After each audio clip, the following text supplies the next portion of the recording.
According to Michael Evans, over 40% of animals in the world are endangered. An endangered species is a group of organisms that is at risk of becoming extinct because of destruction of habitat, an alteration of ecological balance, an ecosystem disturbance, or being overhunted. If we keep treating animals with such cruelty, then one day we might run out. I chose to speak over this topic because I truly care about our world's animals and I want to protect them. I have had many agricultural and science classes that have introduced me to endangered species, so therefore I am credible. First, we'll learn about how destroying an animal's habitat can be dangerous to them. Second, we'll learn how the ecological balance of animals can affect the population of certain species. Third, we'll learn how animals can recover from an ecosystem disturbance.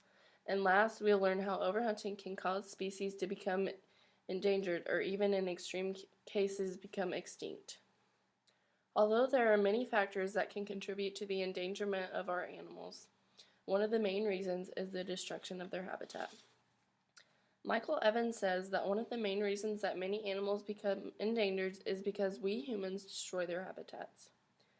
According to the National Wildlife Federation, when a habitat has been dramatically damaged for human needs such as agriculture, oil and gas exploration, commercial development, or water diversion, the habitats may no longer be able to provide the food, water, cover, and places to raise young animals.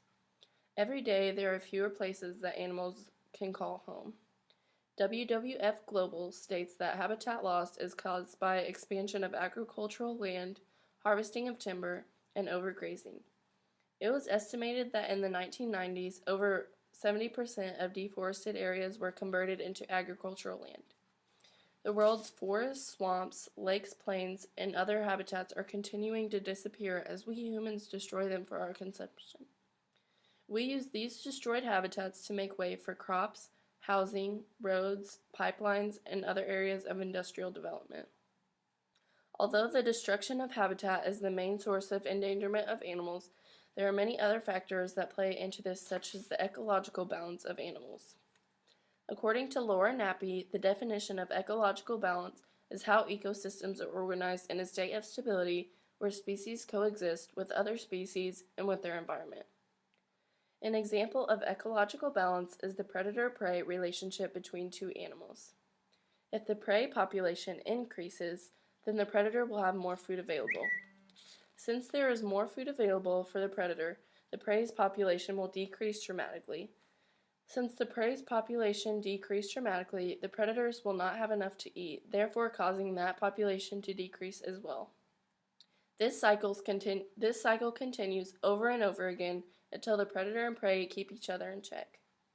Ecological balance can eventually lead to extinction of both species if they never balance out and keep each other in check. Even if an ecosystem is balanced, it doesn't mean that the habitat is not subject to change. An ecosystem disturbance can occur and wipe out a whole ecosystem within minutes.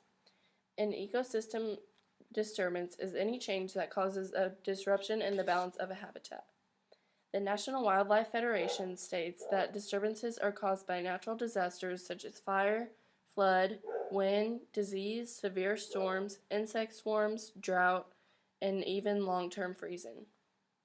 All of these factors can contribute to the endangerment of animals. After a disturbance occurs, there is a lot of devastation.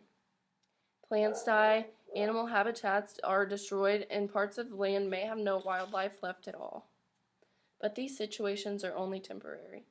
A healthy ecosystem should be able to bounce back and recover from a disturbance. Sometimes the ecosystem will go back to its former structure with the same plant and animal species, and other times the ecosystem will create something new and allow new species to move in. It could take days or years for the ecosystem to recover, but it will eventually happen. Even if there is an ecosystem disturbance, a habitat can never repopulate if there aren't enough species living there. According to the Endangered Species Handbook, wild plants and animals that have high value as food, pets, ceremonial objects, or marketable products are at high risk for endangerment or extinction. HunterCourse.com states that today's hunting regulations are very strict, and the material and hunter safety courses helps ensure that hunting activities are controlled and operated in an ethical way. From what kind of animals can be hunted, which season, and how many, hunting regulations are there to preserve wildlife and habitats. Although there are strict regulations to hunting endangered species, that doesn't always stop people from killing or injuring these animals. In conclusion, there are many ways for animals to become endangered. An endangered species is a group of organisms that is at risk of becoming extinct because of destruction of habitat, an alteration of ecological balance, an ecosystem disturbance, or overhunting. First, we learned how destroying an animal's habitat can be dangerous to them. Second, we learned how the ecological balance of animals can affect the population of certain animals. Third, we learned how animals recover from an ecosystem disturbance. And last, we learned how overhunting can cause a species to become endangered or even in extreme cases become extinct.